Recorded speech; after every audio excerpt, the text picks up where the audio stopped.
Mi nuera me obligó a barrer la acera. Deje de hacerse la señora, suegra. Haga algo útil por una vez. Yo callé, tragué las lágrimas y seguí barriendo. Pero en ese momento se escuchó un motor detenerse. Mi hijo había llegado sin avisar, y cuando me vio, con la escoba en la mano y los ojos llenos de lágrimas, se quedó helado. Hay momentos en la vida que te parten en dos.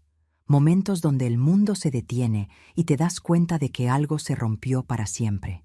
Para mí, ese momento fue un sábado cualquiera de marzo, bajo el sol inclemente de las 11 de la mañana, con una escoba vieja en las manos y el sabor amargo de la humillación en la boca. Me llamo Esperanza, tengo 67 años, y la mujer que me gritaba como si fuera su empleada era mi nuera. Mi nuera me obligó a barrer la acera. Deje de hacerse la señora, suegra. Haga algo útil por una vez. Yo callé. Tragué las lágrimas y seguí barriendo. Pero en ese momento se escuchó un motor detenerse. Mi hijo había llegado sin avisar. Y cuando me vio, con la escoba en la mano y los ojos llenos de lágrimas, se quedó helado. Hay momentos en la vida que te parten en dos. Momentos donde el mundo se detiene y te das cuenta de que algo se rompió para siempre. Para mí, ese momento fue un sábado cualquiera de marzo, bajo el sol inclemente de las 11 de la mañana, con una escoba vieja en las manos y el sabor amargo de la humillación en la boca. Me llamo Esperanza, tengo 67 años, y la mujer que me gritaba como si fuera su empleada era mi nuera. Pero antes de que piensen que soy una de esas suegras amargadas que se quejan de todo, déjenme contarles algo. Yo construí esa casa con mis propias manos. Bueno, con las de mi esposo Octavio y las mías.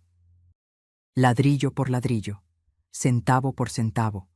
Durante 32 años trabajamos como bestias para tener un techo digno, un lugar donde nuestra familia pudiera crecer sin miedos. Esa mañana, mientras las cerdas de la escoba raspaban el concreto de la acera, sentí que cada barrida borraba un pedazo de mí. Las vecinas me miraban desde sus ventanas. Doña Remedios, la de la esquina, negaba con la cabeza. La joven Lupita, que siempre me saludaba con cariño, tenía los ojos vidriosos. Y Dalila, mi nuera, estaba parada en la entrada de mi casa con los brazos cruzados, vigilándome como carcelera. Más rápido, suegra. Vienen mis amigas a las 2 y no quiero que vean esto hecho un chiquero. Cada palabra era una bofetada. Pero lo peor no era lo que decía, era que yo lo estaba permitiendo. ¿Cómo llegué ahí? ¿Cómo una mujer que crió a un hijo sola, que administró un negocio, que sobrevivió a la muerte de su esposo, terminó barriendo su propia acera mientras su nuera la trataba como sirvienta? El sol me quemaba la nuca. El sudor me corría por la espalda. Las manos me temblaban no solo por el esfuerzo, sino por la rabia contenida, por el dolor de verme reducida a esto. Y entonces escuché el motor. Un Ford Escape azul marino frenó justo frente a la casa. Reconocí ese coche antes de ver quién bajaba. Era de Mateo, mi hijo, mi único hijo. Se suponía que estaba en Monterrey en una junta de negocios hasta el lunes. ¿Qué hacía aquí? La puerta se abrió. Mateo bajó con su maletín en la mano, con esa cara de cansancio que siempre traía después de viajar. Pero cuando me vio, cuando sus ojos se cruzaron con los míos, todo cambió. Me quedé paralizada, la escoba todavía en mis manos. Las lágrimas, que había logrado contener, comenzaron a rodar por mis mejillas sin permiso. Mateo me miró. Miró la escoba. Miró a Dalila parada en la puerta con esa expresión de suficiencia. Y su rostro, Dios mío, su rostro se transformó en algo que nunca le había visto. ¿Qué está pasando aquí? Su voz era fría, controlada, peligrosa. Dalila palideció. Por primera vez en meses, vi miedo en sus ojos. Mateo, amor, qué bueno que llegaste temprano. ¿Tu mamá estaba...? ¿Mi mamá estaba qué? El silencio que siguió fue ensordecedor. Doña Remedios salió de su casa. No pudo contenerse más. Joven Mateo, su esposa le habló horrible a su madre. Todos lo vimos. La puso a barrer la acera como si fuera... No pudo terminar la frase. El maletín de Mateo cayó al suelo con un golpe seco. Entró a la casa sin decir una palabra más. Yo lo seguí, con las piernas temblándome, sin saber qué iba a pasar. Dalila venía detrás, tratando de explicar, de suavizar, de mentir. Mi hijo se paró en medio de la sala, esa sala que yo había decorado con tanto amor. Pero algo estaba diferente. Él también lo notó. Giró lentamente, mirando cada rincón. Sus ojos buscaban algo. «¡Mamá!». Su voz se quebró. «¿Dónde están las fotos de mi papá?». Y ahí, en ese momento, algo dentro de mí explotó. Todas las humillaciones que había tragado. Todos los insultos disfrazados de consejos. Todas las veces que me hicieron sentir que estorbaba en mi propia casa. «Las guardó tu esposa», dije con una voz que no reconocí como mía. Dijo que hacían que la sala se viera anticuada. Mateo cerró los ojos, apretó los puños. «¿Qué más guardó, mamá?». Y entonces, todo salió, como un río que rompe una presa. Le conté de la mecedora de mimbre donde su padre leía el periódico cada tarde, guardada en una bodega. Le conté de las cortinas color terracota que yo misma bordé, cambiadas sin preguntarme. Le conté de las listas de pendientes, de las palabras hirientes, de sentirme como intrusa en el hogar que construí. Mateo no interrumpió, solo escuchaba. Y con cada palabra mía, su expresión se endurecía más. Dalila intentó defenderse. «Amor, ella exagera. Yo solo quería modernizar la casa, hacerla más». «¿Modernizarla?». Mateo la cortó con una mirada helada. «¿O borrarnos?». Entonces sacó su celular. Sus dedos temblaban mientras buscaba algo en la pantalla. «Hay algo que necesito mostrarte, mamá». Lo que vi en ese teléfono, lo que descubrí en ese momento, fue solo el principio. Porque resulta que yo no era la única a quien Dalila había estado engañando. Y lo que estaba por revelarse iba a destruir todo lo que creíamos conocer. Si esta historia te está removiendo algo por dentro, no te vayas. Suscríbete a este canal porque lo que viene es algo que nunca imaginé que pudiera pasarme.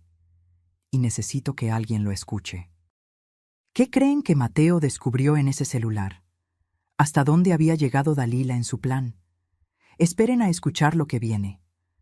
Porque cuando la verdad salió a la luz, hasta yo quedé en shock. Antes de contarles lo que Mateo descubrió en ese celular, necesito que entiendan algo. Yo no siempre fui esta mujer asustada que barría aceras ajenas en su propia casa. Hubo un tiempo en que yo era fuerte, en que mis manos no temblaban, en que nadie, absolutamente nadie, se atrevía a faltarme al respeto. Esa mujer murió hace 12 años, un martes de octubre, cuando el corazón de Octavio se detuvo sin avisar. Estábamos desayunando. Él acababa de cumplir 58 años. Yo tenía 55. Llevábamos casados 33 años, y todavía nos tomábamos de la mano cuando caminábamos por el parque. Todavía nos reíamos de chistes que solo nosotros entendíamos. Esa mañana preparé su café como siempre, bien cargado, con una pizca de canela. Él estaba leyendo el periódico, quejándose de la política como cada día.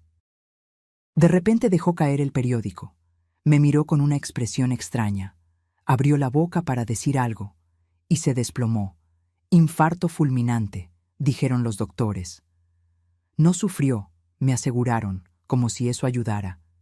Me quedé sola, con una casa de 3 recámaras en la colonia Lindavista, con paredes color arena que él mismo había pintado, con un jardín donde cultivaba bugambilias moradas porque sabía que eran mis flores favoritas, con recuerdos en cada rincón y un silencio que pesaba como piedra.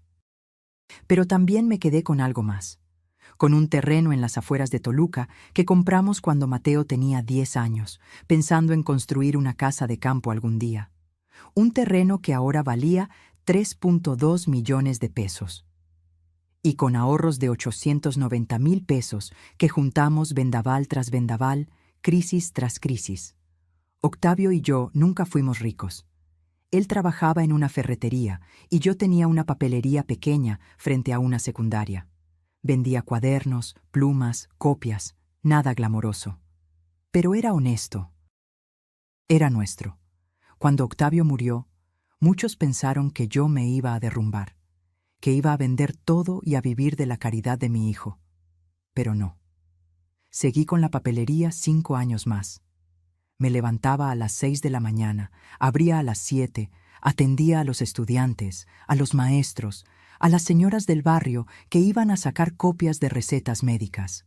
Llegaba a casa a las 8 de la noche, me preparaba un té de manzanilla, me sentaba en la mecedora de mimbre que había sido de Octavio y lloraba. Pero al día siguiente me volvía a levantar. Así fue durante años. Mateo ya estaba grande, trabajando en una empresa de logística en Querétaro. Me visitaba cada 2 semanas. Yo le decía que estaba bien, que no se preocupara, que su mamá era fuerte, y lo era. O al menos eso creía. La casa, ¡ay, esta casa! Cada centímetro tiene una historia. Las cortinas color terracota de la sala las bordé yo misma durante un invierno completo, mientras Octavio veía partidos de fútbol y me traía café. El piso de la cocina lo escogimos juntos en un local de azulejos en la Merced, regateando hasta conseguir buen precio. El jardín era el orgullo de Octavio. Plantó esas bugambilias cuando Mateo cumplió 5 años. Para que siempre haya color en esta casa, dijo. Y vaya que lo había. Moradas, intensas, trepadoras, cubriendo la barda como cascada de flores. En la sala teníamos un mueble viejo de madera oscura donde poníamos las fotografías familiares. Octavio con Mateo en sus brazos el día de su bautizo. Yo embarazada, con las manos en el vientre, sonriendo frente a la Basílica de Guadalupe. Mateo graduándose de la universidad, con su toga azul y nosotros a cada lado, reventando de orgullo. Y la mecedora. Esa maldita mecedora de mimbre que Octavio compró en un mercado de Oaxaca durante nuestro único viaje de aniversario. Se sentaba ahí cada tarde, con el periódico y su café, meciéndose despacio mientras me platicaba de su día. Después de su muerte, yo me sentaba ahí, cerraba los ojos, me mecía, y por un momento, por un instante breve, sentía que él todavía estaba conmigo. Esa casa no era solo paredes y techo, era mi vida entera. Era Octavio, era Mateo de niño corriendo por el pasillo.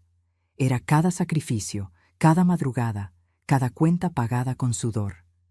Por eso, cuando hace 3 años mi hijo me dijo que había conocido a alguien, yo me emocioné. Mateo ya tenía 35 años. Trabajaba tanto que nunca había tenido una relación seria.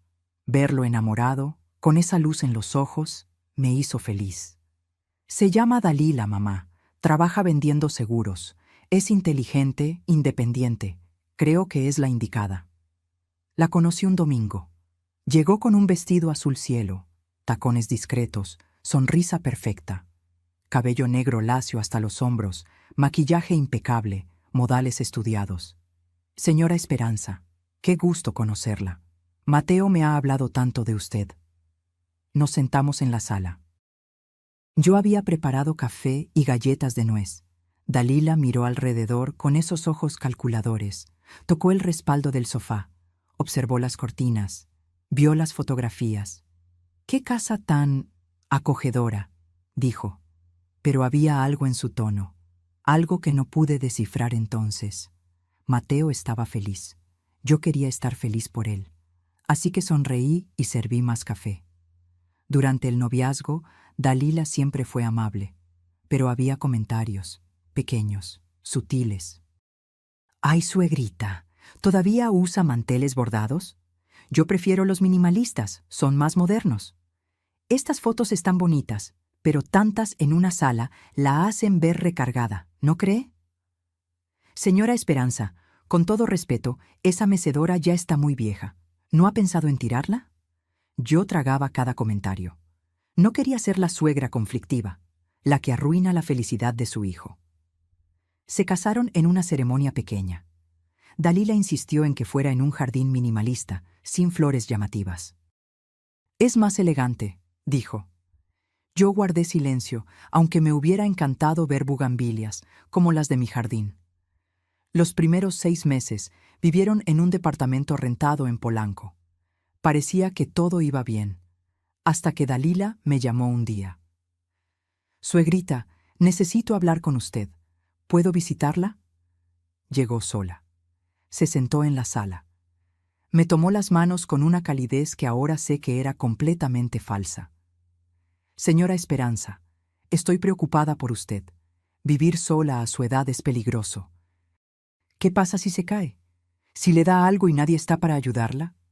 Mateo y yo hemos estado hablando. ¿Por qué no se viene a vivir con nosotros? Usted merece estar acompañada, ser cuidada.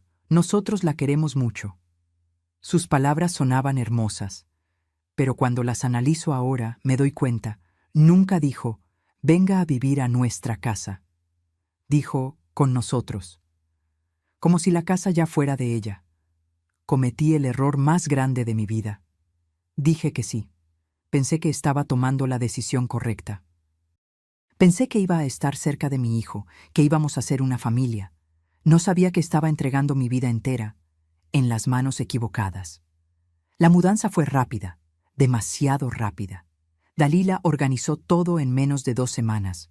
Contrató una empresa de mudanzas, empacó mis cosas sin preguntarme qué quería llevar y qué no. Cuando intenté protestar, me sonrió con esa dulzura venenosa que después aprendí a reconocer.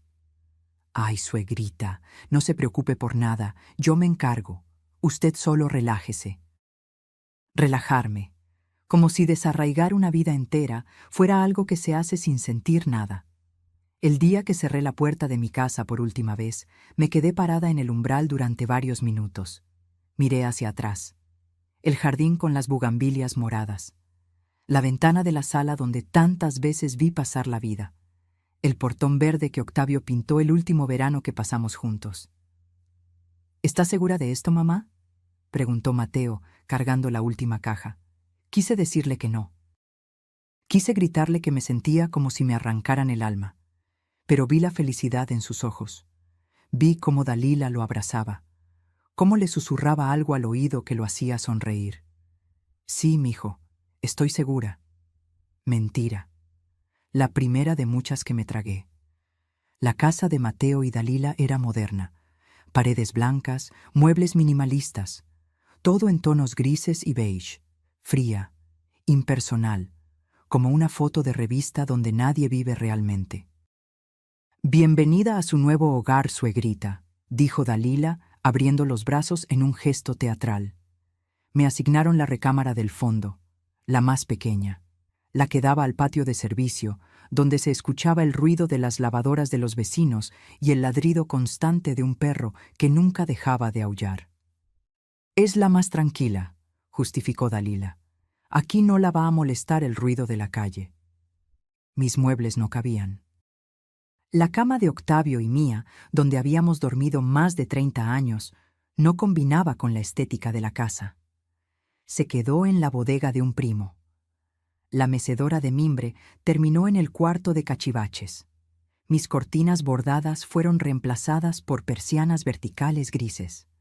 «Es que lo antiguo acumula polvo, suegra, y usted con su edad necesita espacios más higiénicos». Mi edad. Esa frase se convirtió en la excusa para todo. Los primeros días fueron confusos. Dalila se mostraba atenta. Me preparaba té. Me preguntaba si necesitaba algo. Pero había reglas no dichas que yo iba descubriendo a golpes. No podía mover nada del lugar. «Cada cosa tiene su sitio, suegrita». No podía cocinar sin su permiso. «Es que yo tengo un sistema, no se ofenda». No podía invitar a mis amigas. «Avíseme con tiempo para tener la casa presentable». No podía sentarme en la sala si ella tenía visitas. «Es que necesito privacidad con mis amigas, ¿entiende?». Mateo trabajaba todo el día. Salía a las 7 de la mañana, regresaba a las 9 de la noche. Llegaba cansado, cenaba rápido, se encerraba en su estudio a terminar pendientes. Los fines de semana dormía hasta tarde, agotado. Yo casi no lo veía, y cuando lo veía, Dalila estaba siempre presente. Al segundo mes empezaron las listas.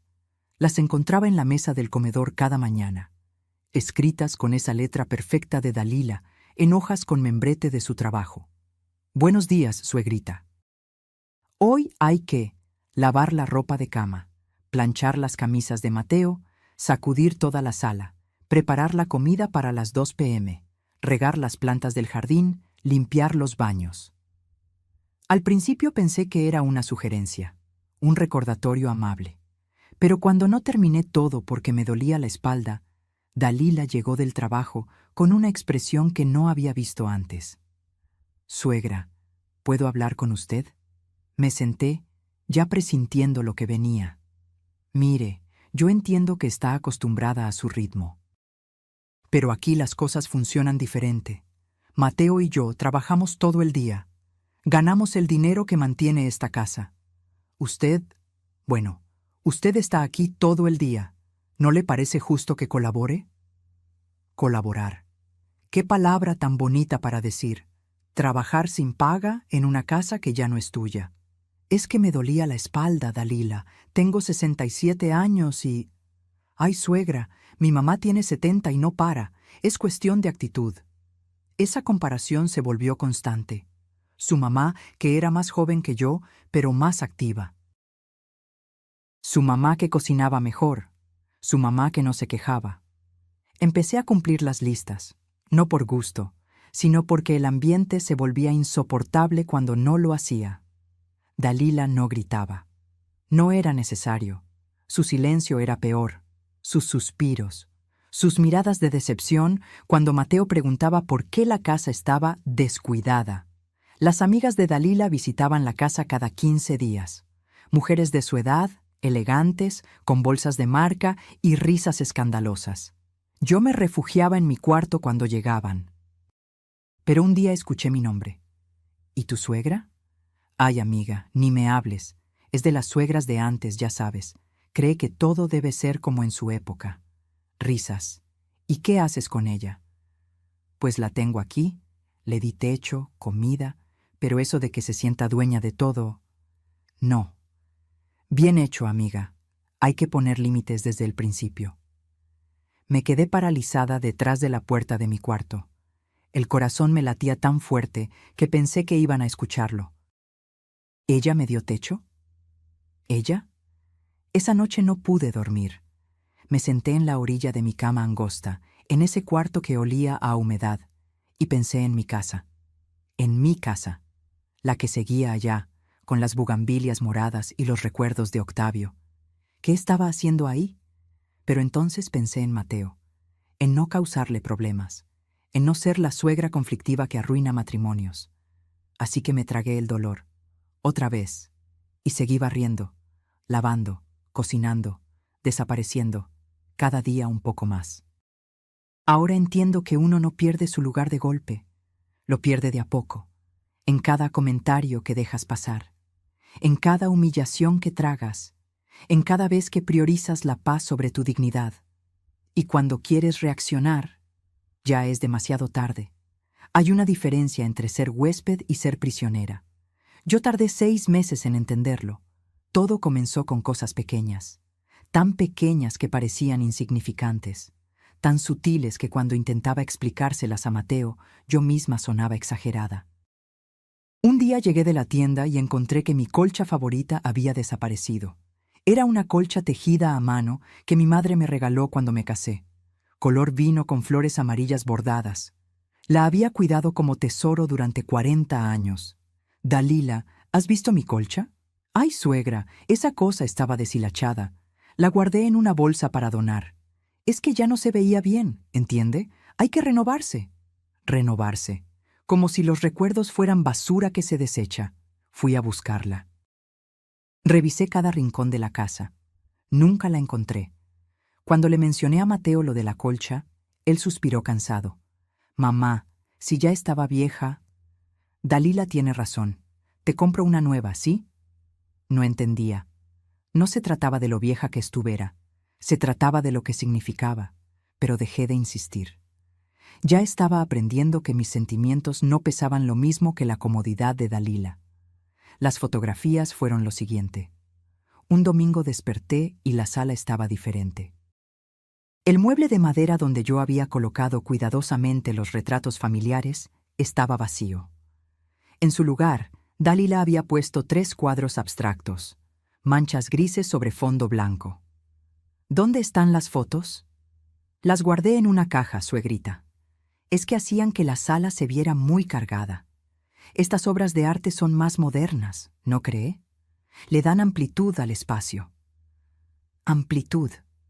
Mientras mi vida entera desaparecía en cajas. Pero están las fotos de Mateo de niño, las de su papá. Las de... Sí, todas están guardadas. Si quiere verlas, las pongo en su cuarto. En mi cuarto. Ese espacio de 2 por 3 metros donde apenas cabía una cama. Esa noche, esperé a que Mateo llegara. Tenía que decirle, tenía que hacerle ver lo que estaba pasando. «Mijo, necesito hablar contigo».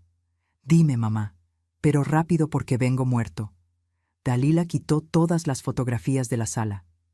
Mateo ni siquiera levantó la vista de su celular. Sí, me enseñó los cuadros nuevos. Se ven bien, ¿no? Más modernos. Pero son las fotos de tu papá, Mateo, las de tu infancia. Mamá, siguen existiendo. Solo no están en la sala. No es para tanto. No es para tanto. Esas 4 palabras se convirtieron en el epitafio de mis quejas. La mecedora de Octavio desapareció una tarde de jueves. Llegué de acompañar a doña Remedios al doctor y ya no estaba en el porche donde yo la había colocado. ¿Y la mecedora? Ah, esa. La mandé a tapizar, suegra. Estaba horrible, toda despintada. En 2 semanas la traen como nueva. Pasaron 2 semanas, luego 4, luego 2 meses. ¿Dalila, ya llegó la mecedora? Ay, se me olvidó preguntarle al tapicero. Luego lo hago. Nunca lo hizo, y yo nunca volví a ver esa mecedora.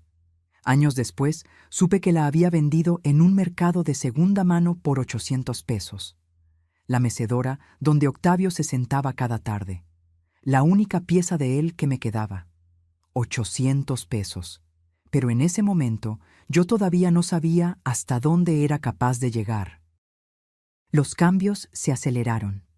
Dalila redecoró toda la casa en menos de 3 meses. Las paredes, que eran color durazno, las pintó de gris claro. Las cortinas con flores que yo había colgado fueron reemplazadas por persianas enrollables blancas. Los cojines bordados desaparecieron. Los cuadros de paisajes mexicanos que Mateo y yo compramos en un viaje a Guanajuato fueron sustituidos por fotografías en blanco y negro de edificios europeos. La casa se volvió irreconocible, fría, vacía. Como un consultorio dental. Y yo me volví invisible. Cuando las amigas de Dalila visitaban, ella las paseaba por toda la casa presumiendo cada cambio. Esto lo hice yo. Estaba horrible antes, imagínense. Todo muy anticuado. Pero ya ven, con buen gusto se puede transformar cualquier espacio. Yo escuchaba desde la cocina, lavando los platos que ellas ensuciaban, preparando el café que ellas tomaban, limpiando las migajas que dejaban. Una de sus amigas entró a la cocina por más azúcar. «Ay, ¿y tú quién eres?» Me quedé helada. Llevaban 2 horas en la casa y ni siquiera sabían que yo existía. Soy la mamá de Mateo. Ah, qué rico tener ayuda en casa, ¿verdad? Ayuda. Me confundió con la empleada doméstica. Y Dalila, que escuchó desde la sala, no la corrigió. Las listas de pendientes crecieron. Ya no eran solo quehaceres domésticos. Ahora incluían horarios específicos.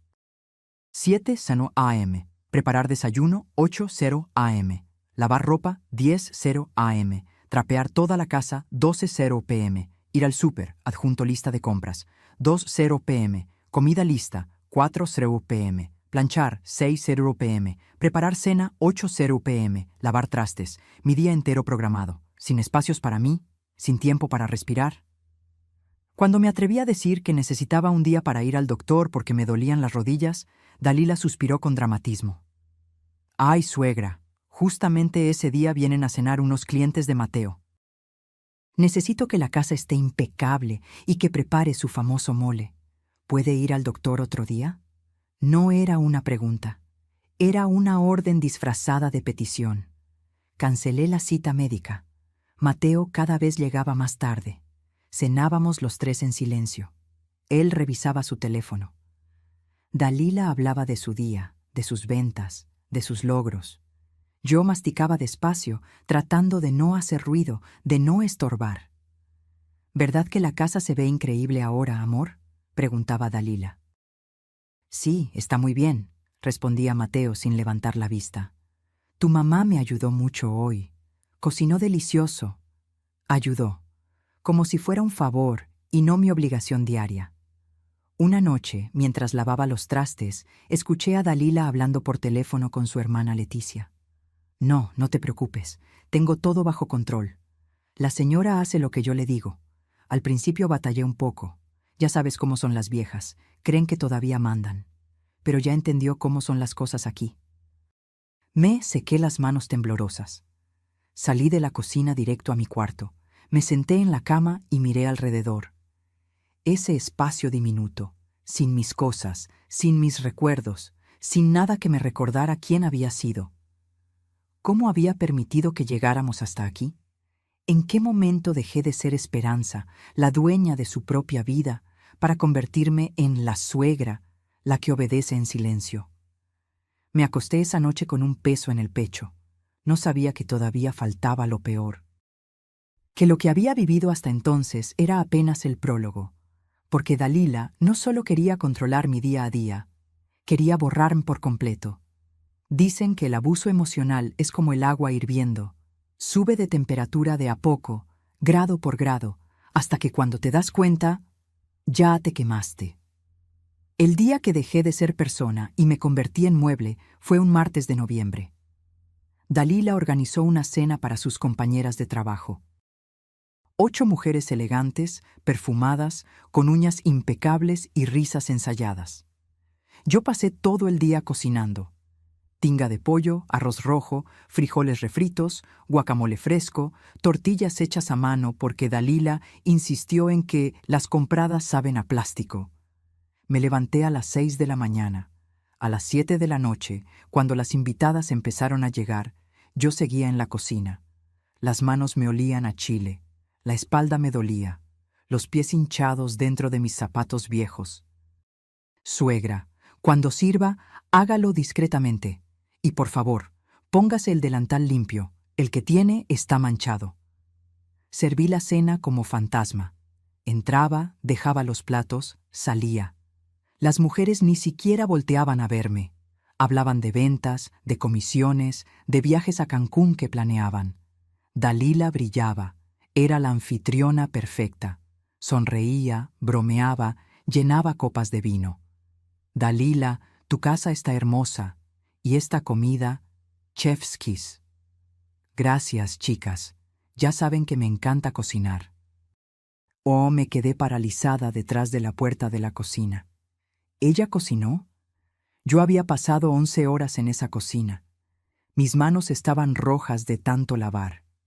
Mi blusa olía a aceite frito.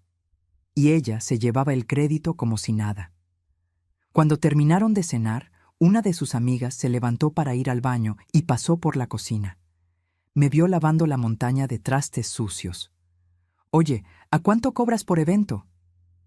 Tardé en entender lo que me preguntaba. «¿Perdón?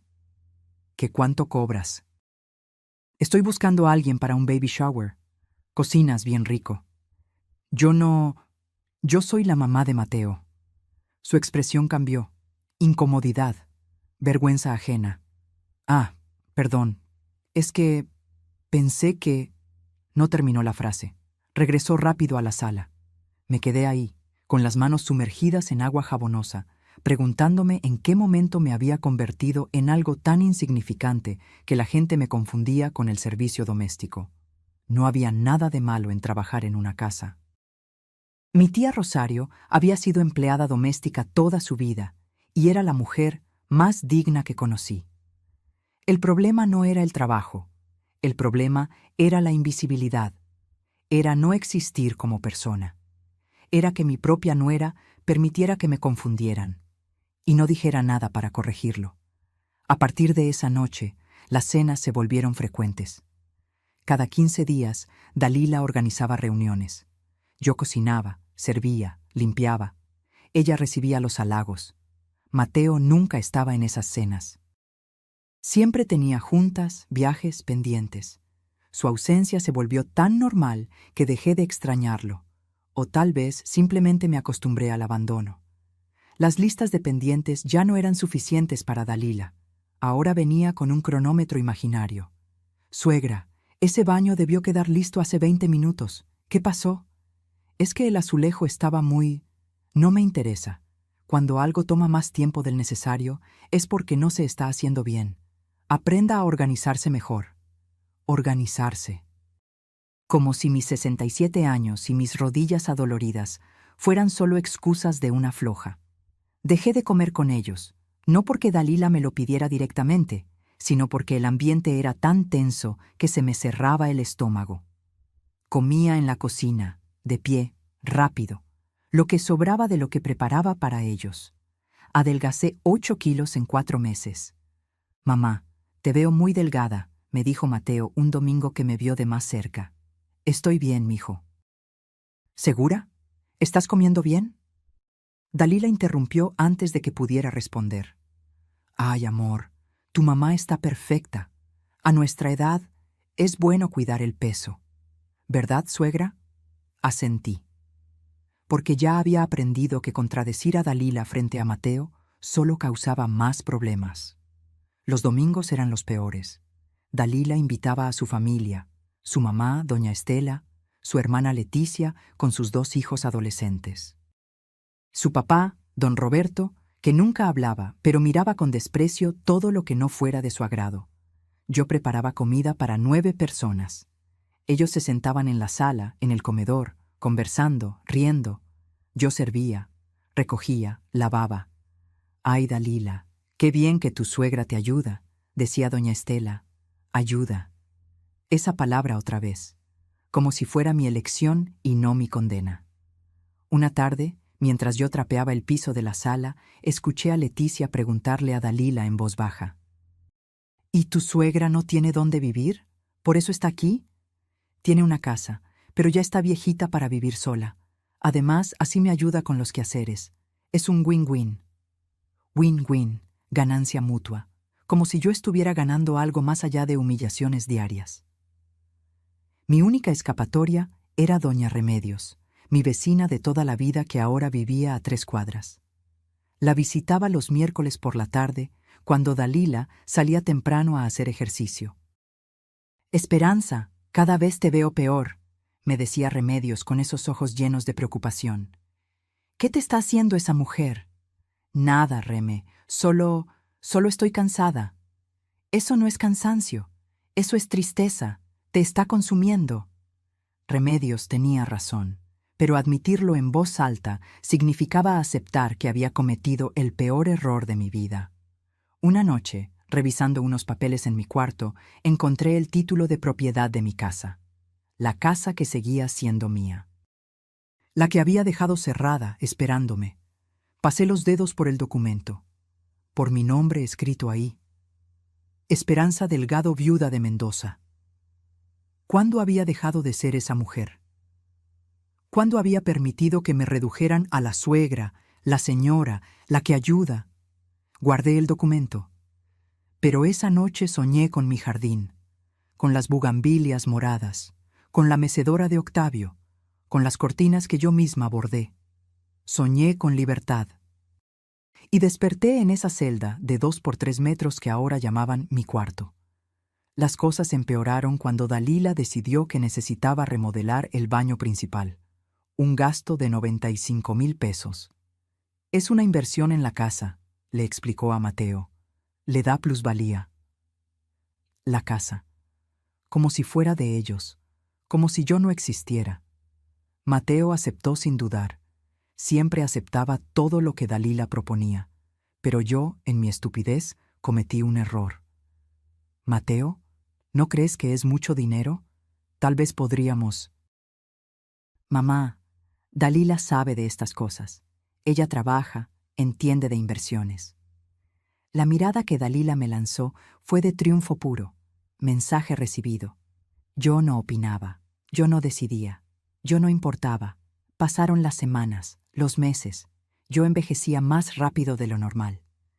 El espejo me mostraba a una mujer que no reconocía. Ojos hundidos, piel opaca, hombros caídos. ¿Dónde estaba la esperanza que levantó un negocio? ¿La que crió a un hijo sola? ¿La que sobrevivió a perder al amor de su vida? Esa mujer estaba muerta. O al menos eso creía yo. Hasta que llegó ese sábado de marzo. Ese maldito sábado que lo cambió todo. El día que Dalila me entregó una escoba y me dijo que limpiara la acera. Y yo, Dios mío, yo obedecí. A veces uno no se da cuenta de que está en el fondo del pozo hasta que mira hacia arriba y no ve luz. Y entonces tienes dos opciones: quedarte ahí o empezar a trepar aunque te sangren las manos. Era sábado, 22 de marzo, las 11 de la mañana. El sol caía como martillo sobre la Ciudad de México. Uno de esos días donde el calor te derrite por dentro y el aire huele a tierra seca. Yo estaba en el jardín regando las plantas. Dalila había insistido en que plantara geranios rojos en lugar de las bugambilias que yo quería. Son más fáciles de mantener, dijo. Pero los geranios se veían tristes, como si supieran que no debían estar ahí. Estaba concentrada en el riego cuando escuché la puerta abrirse de golpe. ¡Suegra! El grito de Dalila me hizo soltar la manguera. El agua empezó a regar el pasto sin control. Salió con los brazos cruzados, el ceño fruncido, vestida con pants deportivos color rosa neón y tenis blancos recién estrenados. Acababa de regresar de su clase de spinning. ¿Vio el desastre que hay en la acera? Levanté la vista. Efectivamente, había hojas secas acumuladas frente a la casa. El viento de la noche anterior las había arrastrado del fresno del vecino. Sí, ahorita las limpio. ¿Ahorita? Ya son las 11. Los vecinos van a pensar que somos cochinos, que no cuidamos nuestras cosas. Nuestras. Siempre ese maldito pronombre. Dalila, déjame terminar de regar y... No, ahora. Entró a la casa y regresó con la escoba vieja. Me la lanzó. Literalmente la aventó hacia mí. El palo me golpeó en el brazo. Deje de hacerse la señora, suegra. Se quedó parada frente a mí, más alta, más joven, más poderosa. Haga algo útil por una vez. Las palabras me atravesaron como cuchillos. Algo útil. Como si todo lo que había hecho durante meses no contara. Como si mi vida entera de trabajo no significara nada. Sentí las lágrimas quemándome los ojos, pero no iba a darle el gusto de verme llorar. Tomé la escoba, salí a la calle y empecé a barrer. El sol me quemaba la nuca. No me había puesto sombrero. No me había echado bloqueador. La blusa blanca que llevaba se me pegaba a la espalda por el sudor. Barrida tras barrida, las hojas se acumulaban en un montón. Mis manos temblaban, no de cansancio, de rabia contenida, de humillación pura. Dalila se quedó parada en la entrada de la casa, vigilándome, con los brazos cruzados como capataz. Más rápido, suegra. Vienen mis amigas a las 2 y no quiero que vean esto hecho un chiquero. Doña Remedios salió de su casa. Estaba a 3 casas de distancia, pero me vio. Se quedó paralizada. Conocía esa mirada. Era lástima mezclada con indignación. La señora Lupita, la joven que vivía en la esquina, pasaba con su bebé en la carriola. Aminoró el paso al verme. Sus ojos se abrieron con sorpresa, con tristeza. «Buenos días, señora Esperanza», murmuró. No pude responderle. Si abría la boca, iba a quebrarme. Don Jacinto, el vecino de enfrente, regaba su jardín. Cerró la llave del agua. Me miró. Miró a Dalila. Negó con la cabeza y entró a su casa. Todos me veían, todos sabían, y yo seguía barriendo. Las lágrimas empezaron a caer, silenciosas, calientes. No podía detenerlas. Resbalaban por mis mejillas, caían sobre el concreto, se mezclaban con el polvo. 67 años, toda una vida trabajando, criando, sobreviviendo, construyendo. Y ahí estaba, barriendo la acera de mi propia casa mientras mi nuera me vigilaba como si fuera su sirvienta. Cada barrida era un pedazo de dignidad que se iba volando con las hojas secas. Eso, así está mejor, dijo Dalila con satisfacción. Entonces lo sentí. Un sonido familiar que me hizo levantar la cabeza. Un motor, deteniéndose. Mi corazón se detuvo también. Era el Ford Escape azul marino de Mateo. No, no podía ser. Él estaba en Monterrey, en un congreso de logística. Regresaba hasta el lunes. Me lo había dicho el jueves por la noche antes de irse. Pero ahí estaba su coche, estacionándose justo frente a la casa. El mundo se movió en cámara lenta. La puerta se abrió. Mateo bajó con su maletín de cuero café. Traía camisa blanca arrugada, la corbata floja, ojeras profundas, la cara de alguien que había manejado toda la noche. Sus ojos me encontraron.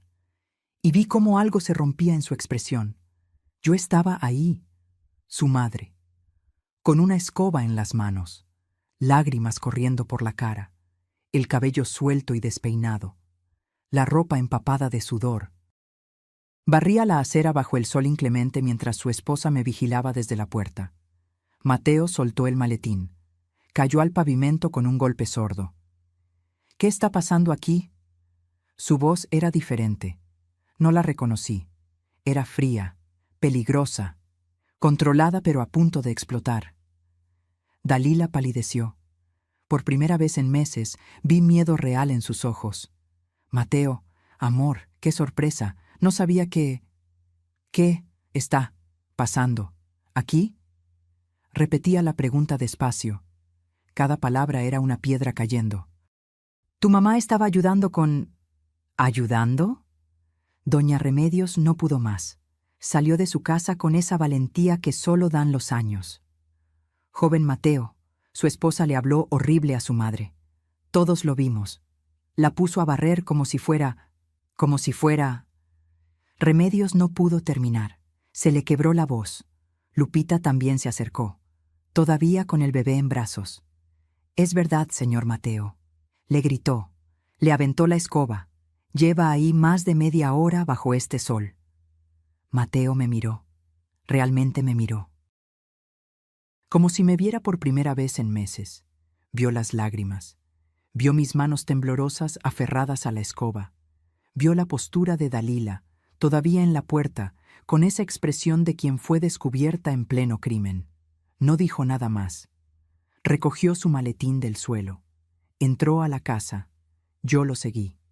Las piernas apenas me sostenían. Dejé la escoba recargada en la pared. Dalila venía detrás, ya con su voz de miel, tratando de arreglar lo que acababa de romperse. «Amor, déjame explicarte. Es que tu mamá no había limpiado y...» Mateo levantó la mano. Un gesto simple que la cayó en seco. Se quedó parado en medio de la sala. Esa sala que ya no reconocía. Esa sala que Dalila había vaciado de todo lo nuestro. Giró lentamente. Sus ojos recorrían cada rincón, buscando. Y entonces preguntó con una voz que nunca le había escuchado. «Mamá, ¿dónde están las fotos de mi papá?» Esa pregunta sencilla fue la llave que abrió la compuerta. Todo lo que había guardado. Todo lo que había tragado, todo lo que había soportado en silencio durante meses, salió. «Las guardó tu esposa», dije. Y mi voz tampoco era la misma. Dijo que hacían que la sala se viera anticuada. Mateo cerró los ojos. Apretó los puños. «¿Qué más guardó, mamá?» Y entonces se lo conté todo. Todo. A veces hace falta que alguien te vea en tu peor momento para que finalmente te atrevas a mostrar la verdad. Porque el dolor compartido se vuelve más liviano. O al menos, más visible. Las palabras salieron como río desbordado, como si llevaran meses represadas detrás de un dique a punto de colapsar. Le conté de la colcha tejida de mi madre que desapareció, de la mecedora de mimbre que nunca regresó del tapicero, de las cortinas bordadas que tiré a la basura sin mi permiso, de cómo cada pedazo de Octavio, cada recuerdo de nuestra vida había sido borrado sistemáticamente. Le conté de las listas interminables, de levantarme a las 6 para tener todo listo, de cocinar para sus cenas mientras ella recibía los aplausos, de comer de pie en la cocina porque ya no había lugar para mí en esa mesa. Le conté de sus amigas que me confundían con empleada doméstica, de doña Estela que preguntaba si yo no tenía dónde vivir, de Leticia que decía que era win-win tenerme ahí sirviendo. Mateo no interrumpía.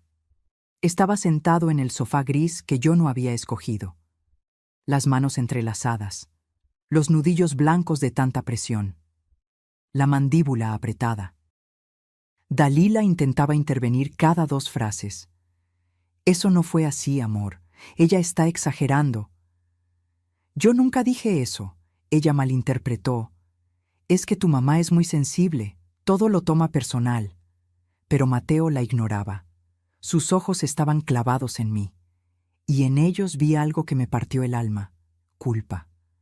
Cuando terminé de hablar, el silencio fue aplastante. Mateo se frotó la cara con ambas manos. Se veía años más viejo que cuando había entrado. Mamá, yo no sabía. Lo sé, mijo. No. No me di cuenta de que... Lo sé. Se puso de pie. Caminó hacia la pared donde antes estaban nuestras fotografías. Ahora había manchas grises abstractas colgadas con precisión milimétrica. ¿Dónde están?, preguntó sin voltear. En cajas, en la bodega, respondió Dalila con voz temblorosa. Tráelas. Amor, es que... Tráelas. Ahora. El tono no admitía réplica. Dalila salió hacia el cuarto de servicio donde estaba la bodega. La escuchamos mover cosas. Tardó varios minutos. Mateo aprovechó para acercarse a mí. Mamá, perdóname. No es tu culpa, Mateo. Tú trabajas tanto, ¿no podías? Sí podía. Debí verte, debí preguntarte, debí... Se le quebró la voz. Debí defender a mi madre. Esas palabras me rompieron más que todas las humillaciones juntas. Dalila regresó arrastrando 2 cajas de cartón. Las dejó caer frente a Mateo con más fuerza de la necesaria. Él se arrodilló, abrió la primera, y lo que vio lo dejó inmóvil. Las fotografías estaban ahí, pero no con cuidado. Estaban aventadas, algunas dobladas. El marco de nuestra boda tenía el vidrio roto. La foto de Mateo con su papá el día de su graduación estaba manchada de humedad. Mateo sacó una por una. Sus manos temblaban. Estos son mis recuerdos, murmuró. Mi infancia, mi papá, mi familia. Es que ocupaban mucho espacio, amor, y no combinaban con... ¿Con qué, Dalila? ¿Con tus cuadros de manchas grises? ¿Con tu estética minimalista que borró toda mi historia? Fue la primera vez que le hablaba así. Dalila retrocedió como si la hubiera golpeado. Mateo siguió sacando cosas de las cajas. Encontró un rebozo verde olivo que había sido de la abuela de Octavio. Encontró un juego de tazas de Talavera que nos regalaron en nuestra boda. Encontró el reloj de pared con forma de gallo que papá compró en Oaxaca. ¿Ibas a tirar todo esto? No. Yo solo necesitaba espacio para... ¿Para qué? ¿Para poner qué? Dalila no respondió. Mateo cerró los ojos. Respiró profundo. Cuando los abrió, había tomado una decisión. Sacó su celular. Mamá, hay algo que necesito mostrarte. Algo que descubrí hace 2 semanas. Mis piernas volvieron a temblar. El tono de su voz me asustaba. ¿Qué es, mijo? Siéntate, por favor. Me senté en el sofá. Mateo se puso a mi lado. Dalila se quedó de pie, pálida como papel. Hace un mes empecé a recibir mensajes anónimos. Abrió su galería de fotos. Me mostró capturas de pantalla, mensajes de un número desconocido y fotografías, muchas fotografías. Dalila almorzando con un hombre en un restaurante elegante de Polanco. Dalila riendo, tomándole la mano. Dalila besándolo en el estacionamiento. Dalila entrando con él a un hotel. Sentí que el piso se movía bajo mis pies. Al principio pensé que alguien quería hacernos daño, continuó Mateo con voz mecánica. Que eran fotos editadas, sacadas de contexto. Las borré. No quise creer. Mateo, yo puedo explicar, empezó Dalila. Cállate. Nunca lo había escuchado hablar así, con ese desprecio helado. Hace una semana, mi contador me llamó. Ricardo Salinas, el notario amigo de la familia. ¿Lo recuerdas, mamá? Asentí. Ricardo había hecho el testamento de Octavio. Era un hombre honesto, de confianza. Me dijo que Dalila había ido a su oficina con unos documentos. Quería agregar su nombre a la escritura de tu casa. El mundo se detuvo. ¿Qué? Llevaba papeles falsificados, con tu firma, mamá, forjada. Ricardo se dio cuenta porque conoce tu firma de años. Te hizo el testamento, los documentos de la casa cuando papá murió. Supo inmediatamente que era falsa. Miré a Dalila. Ella estaba contra la pared, literalmente. Eso no es cierto. Él está mintiendo. Ricardo me mostró los documentos. Los tengo aquí. Mateo abrió su maletín. Sacó una carpeta manila. Adentro había copias de escrituras, identificaciones, firmas, mi firma, falsificada, mal hecha, pero suficientemente parecida para engañar a alguien que no la conociera bien. ¿Ibas a robarme mi casa? Las palabras salieron de mi boca como susurro incrédulo. Dalila no respondió. Sus ojos buscaban una salida que no existía. Hay más, dijo Mateo. Su mandíbula temblaba de rabia contenida. Revisé las cuentas bancarias, las tuyas, mamá. Las que manejas desde que papá murió. ¿Mis cuentas? Pero yo no. Sé que le diste acceso a Dalila, para que te ayudara con los pagos de servicios cuando te mudaste aquí. Era cierto. Dalila me había convencido de que era más fácil así, que ella podía encargarse de pagar luz, agua, teléfono desde su aplicación bancaria. En los últimos 8 meses se han hecho transferencias de tu cuenta a una cuenta que no reconozco. Depósitos de 15,000 pesos mensuales, a veces más. Hice los cálculos mentalmente. Mi corazón se aceleró. Eso es, más de 120,000 pesos. 143,000 exactamente, más otros 197,000 en una transferencia grande en diciembre. Le dijiste que era para una inversión segura, ¿verdad? Recordé ese día. Dalila muy emocionada explicándome de un fondo de inversión que daba rendimientos del 8% mensual. Sonaba demasiado bueno, pero ella insistió. Es lo que yo hago con mi dinero, suegra. Confíe en mí. Me dijo que era seguro. Esa cuenta está a nombre de Dalila García Herrera y Cristian Mejía Ramos. El nombre me golpeó como bofetada. ¿Quién es Cristian Mejía? Mateo volvió a mostrarme las fotos en su celular. El hombre con quien Dalila salía. El hombre que la besaba. El hombre con quien entraba a hoteles. Él es Cristian, su novio, probablemente desde antes de que nos casáramos. El silencio que siguió fue ensordecedor. Miré a Dalila. Buscaba negación, shock, cualquier cosa que indicara que Mateo estaba equivocado. Pero lo que vi fue derrota. Y entonces algo en mí cambió.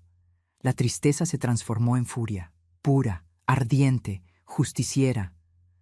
Todo esto, todo lo que me hiciste, ¿era para robarme? Dalila alzó la barbilla. Un último intento de dignidad falsa. Usted no necesita todo ese dinero. No tiene a nadie más. Yo no tengo a nadie. Me puse de pie. Yo no tengo a nadie. Mi voz retumbó en esa sala vacía. En esa casa que ella convirtió en mausoleo. Tengo a mi hijo.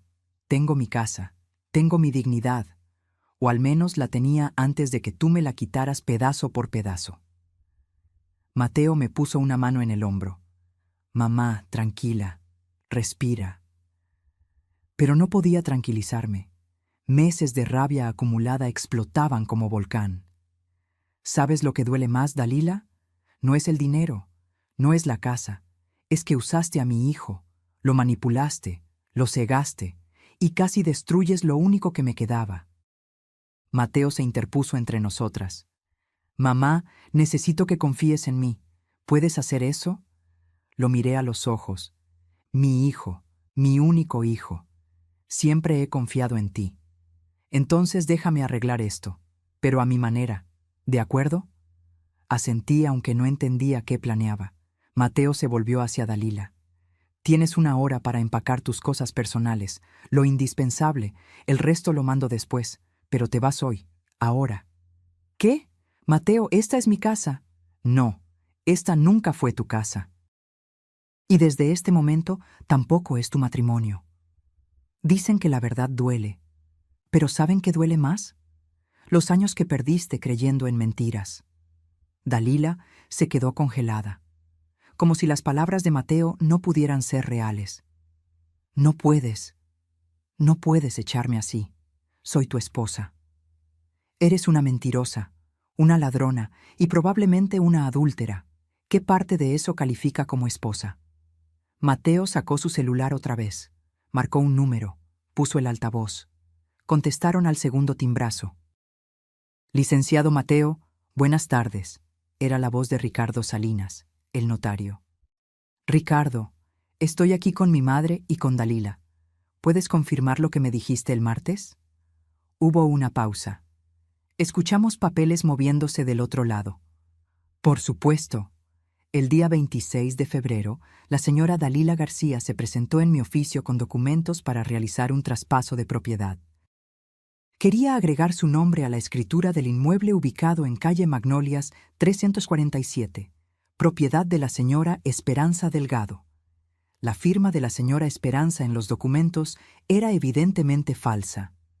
Conservo las copias como evidencia y he presentado un reporte ante las autoridades correspondientes. El intento de fraude inmobiliario está documentado. El rostro de Dalila pasó del blanco al verde.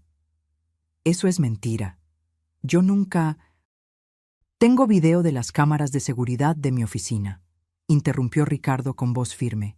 Llegó usted sola, con los documentos ya preparados. Le expliqué que necesitaba la presencia física de la señora Esperanza, y usted insistió en que ella le había dado permiso y que estaba muy enferma para salir. Cuando le pedí comprobantes médicos, se retiró abruptamente. Mateo colgó. Miró a Dalila con una expresión que nunca le había visto. Desprecio puro. ¿Algo que decir? Dalila apretó los puños. Ya no quedaba nada de la mujer dulce y educada que conocí 3 años atrás. Su verdadero rostro emergía como serpiente quitándose la piel. Está bien. ¿Quieren la verdad? Ahí va. Se cruzó de brazos, la barbilla en alto, desafiante. Tu mamá no necesita esa casa, está vieja, sola. ¿Para qué quiere una propiedad de 3 habitaciones? Cristian y yo podríamos haberla usado. Podríamos haber hecho algo productivo con ella. ¿Cristian y tú? Repetí. La voz me temblaba. Sí, Cristian, mi pareja de verdad, el hombre que amo, no como este.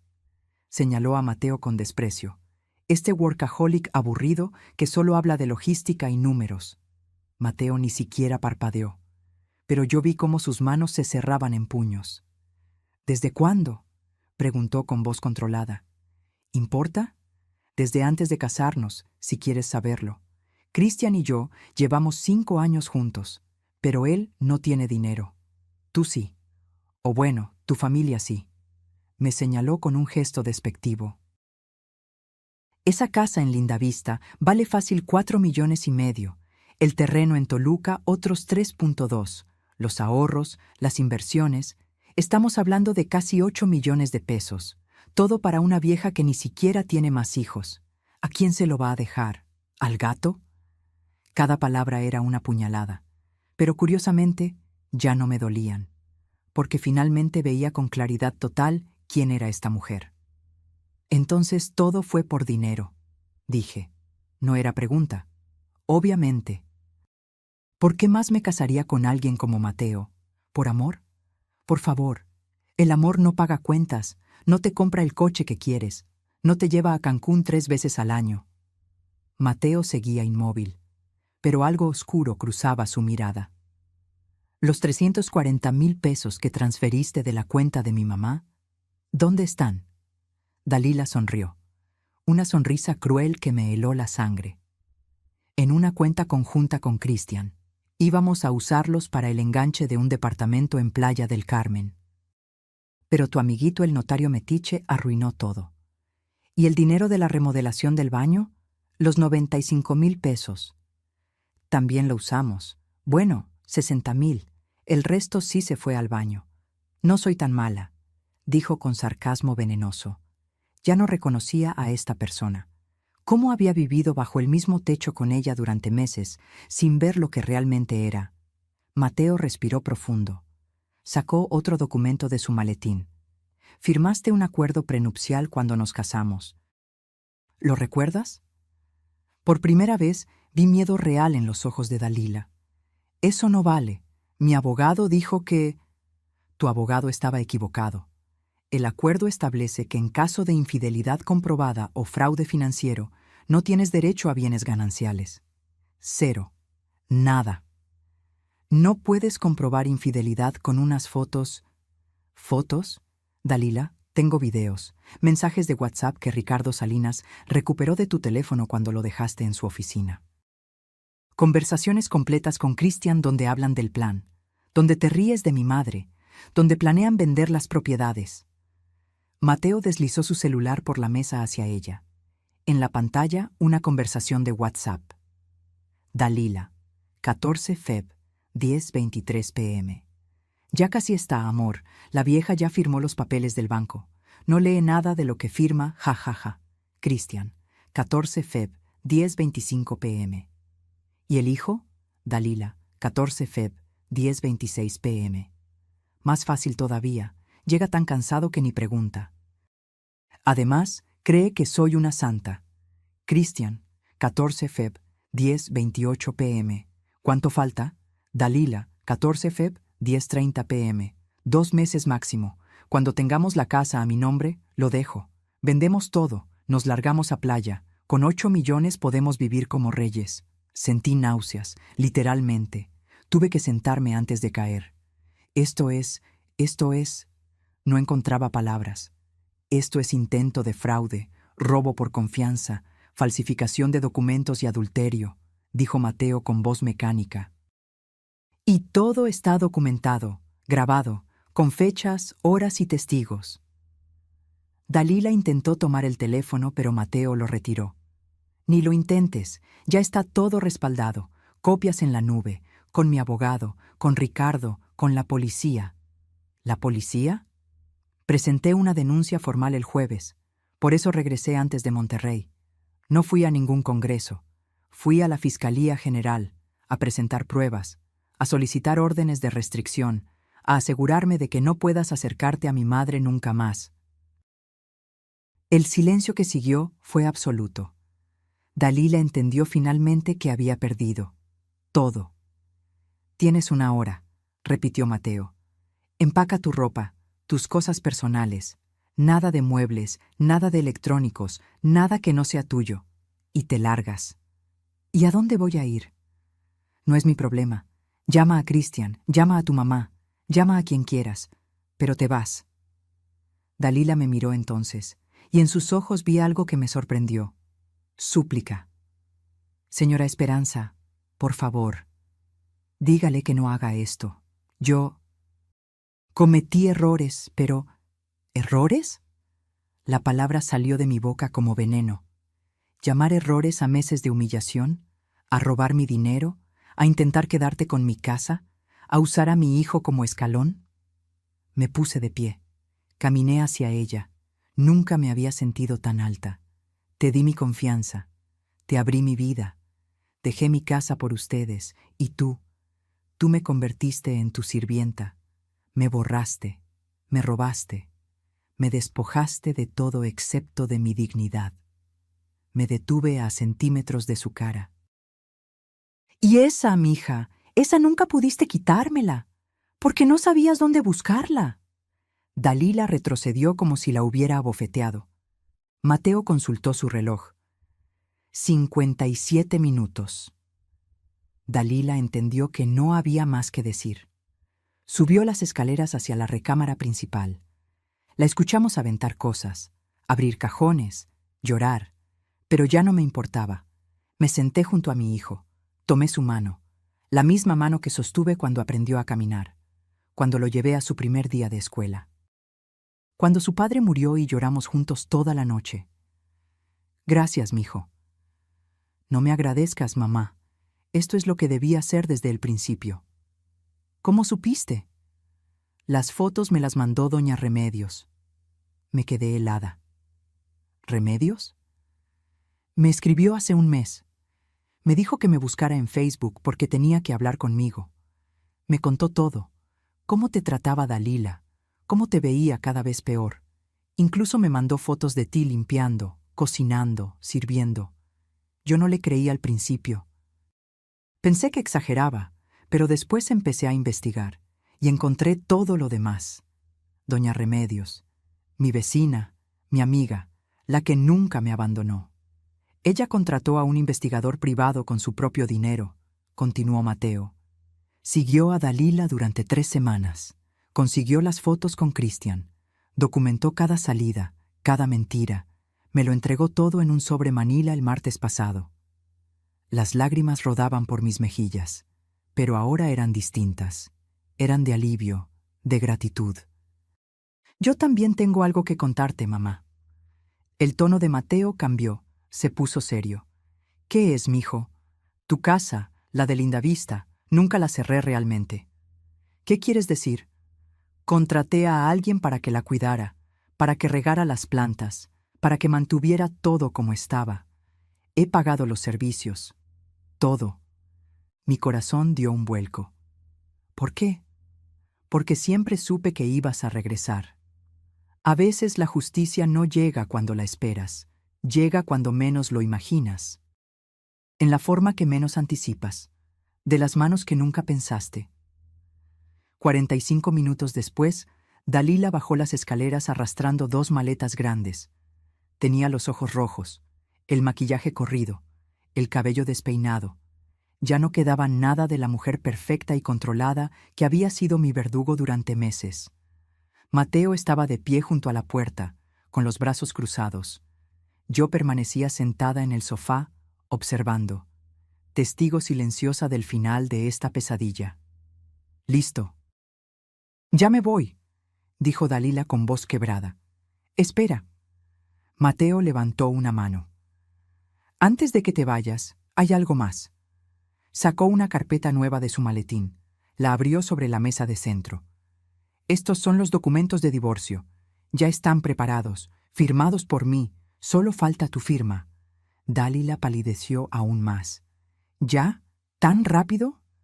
«Mi abogado los preparó el miércoles, en cuanto confirmamos todo el fraude. Puedes firmarlos ahora o esperar a que te los entregue un actuario en tu nuevo domicilio. Tú decides». Dalila miró los papeles como si fueran serpientes venenosas. «Si firmo ahorita, ¿qué obtengo?» Mateo soltó una risa seca, sin humor. «¿Qué obtienes?» «Nada, absolutamente nada. Eso ya te lo expliqué. El acuerdo prenupcial lo deja muy claro». «Pero estuvimos casados 3 años. Debe haber algo». «Hubo algo, y lo robaste, los 340,000 pesos de mi madre. Esos eran tuyos si hubieras sido honesta, si hubieras sido una buena esposa, una buena nuera, pero elegiste ser una ladrona». Las palabras de Mateo eran como sentencias, frías, definitivas. Dalila buscó mi mirada, una última vez. «Señora Esperanza, si usted retira la denuncia, yo puedo devolver el dinero. Poco a poco, le juro que...» «No». Mi voz sonó más firme de lo que me sentía por dentro. «No hay tratos, no hay negociaciones. Hiciste tu elección. Ahora vive con las consecuencias». Me puse de pie. Caminé hacia ella despacio. Esta vez no temblaba, no lloraba. Estaba completamente entera. ¿Sabes qué es lo peor de todo, Dalila? No es lo que me hiciste a mí, es lo que le hiciste a él. Señalé a Mateo. Él te amaba, de verdad. Trabajaba como burro para darte la vida que querías. Regresaba cansado, pero siempre te preguntaba cómo estaba tu día. Te respetaba, te admiraba. Y tú lo usaste como escalera, como banco, como tonto. Dalila bajó la mirada. Eso es algo que nunca vas a poder reparar, porque el amor que destruyes no regresa, y el respeto que pierdes no se recupera. Tomé los documentos de la mesa. Se los puse en las manos. Firma y vete, antes de que cambie de opinión y pida que te arresten aquí mismo. Dalila tomó la pluma con manos temblorosas. Firmó cada página sin leer. Sabía que había perdido cualquier poder de negociación. Cuando terminó, Mateo tomó los documentos. Los revisó rápidamente. Los guardó en su carpeta. Una cosa más, dijo antes de que ella tomara sus maletas. Sacó su teléfono otra vez. Abrió su aplicación bancaria. Le mostró la pantalla. Acabo de congelar todas las cuentas conjuntas. Bloqueé tus tarjetas de crédito vinculadas a mi nombre. Cancelé tu seguro del coche que yo pagaba. Removí tu acceso a cualquier servicio o plataforma que estuviera bajo mi nombre. Dalila abrió los ojos con pánico. Pero, ¿cómo voy a...? Ese es tu problema. Llama a Christian. Seguro él te ayudará con todo ese amor verdadero que se tienen. El sarcasmo en su voz era cortante como navaja. Dalila tomó sus maletas. Abrió la puerta, se detuvo en el umbral. Esto no se va a quedar así. Voy a pelear, voy a... Hazlo, la interrumpió Mateo. Por favor, hazlo, porque tengo muchas más pruebas que no he mostrado. Videos de seguridad, mensajes, testimonios, y cada vez que pelees, cada vez que intentes algo, voy a presentar más evidencia, hasta que no solo pierdas el divorcio, sino que termines en la cárcel por fraude. Se miraron durante 5 segundos largos. Dalila salió, sin despedirse, sin voltear atrás. Escuchamos sus pasos alejándose por la acera, el ruido de las maletas rodando sobre el pavimento, el sonido de un coche arrancando, y luego, silencio. Mateo cerró la puerta, se recargó contra ella, cerró los ojos, y entonces se derrumbó. No lloró, pero su cuerpo entero temblaba. 3 años de matrimonio, de ilusiones, de planes de futuro, todo destruido en una sola tarde. Me acerqué, lo abracé, como cuando era niño y se caía en el parque. Como cuando lloró en mi hombro el día que enterramos a su padre. Ya pasó, mijo, ya pasó. ¿Cómo no me di cuenta, mamá? ¿Cómo fui tan ciego? Porque amabas, y el amor confía. No es tu culpa.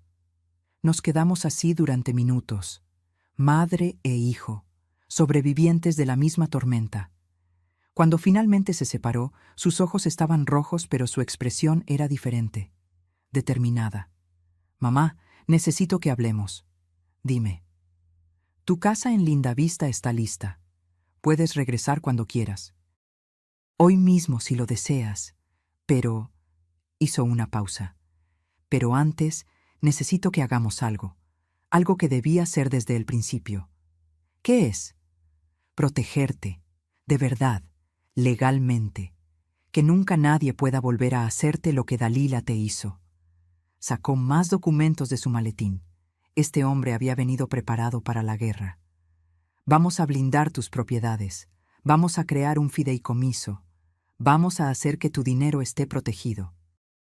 Y vamos a asegurarnos de que recuperes hasta el último peso que te robó.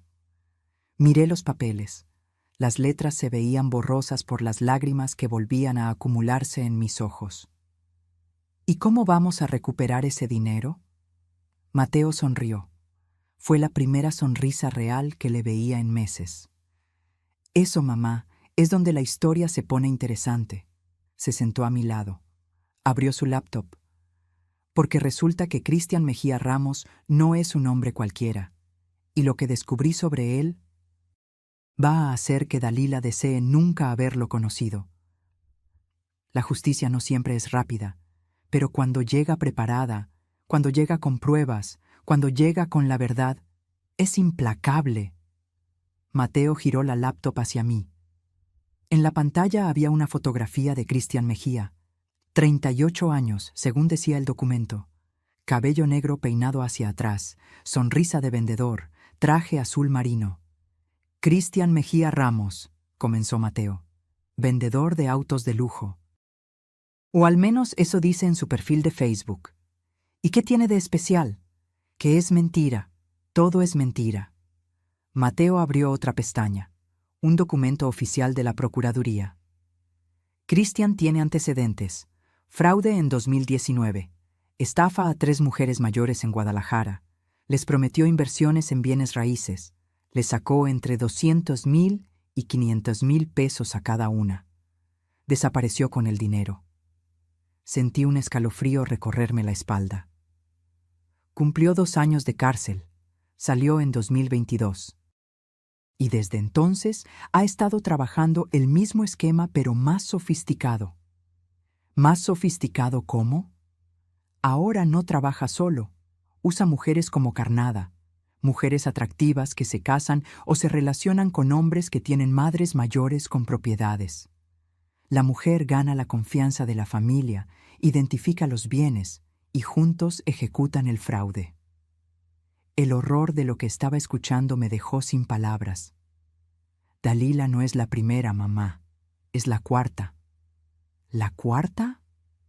Mateo asintió. Encontré a 3 mujeres más. Mismo patrón. Se casan, conviven con la familia política durante meses, obtienen acceso a cuentas bancarias y documentos, intentan transferencias o falsificaciones y cuando son descubiertas, desaparecen.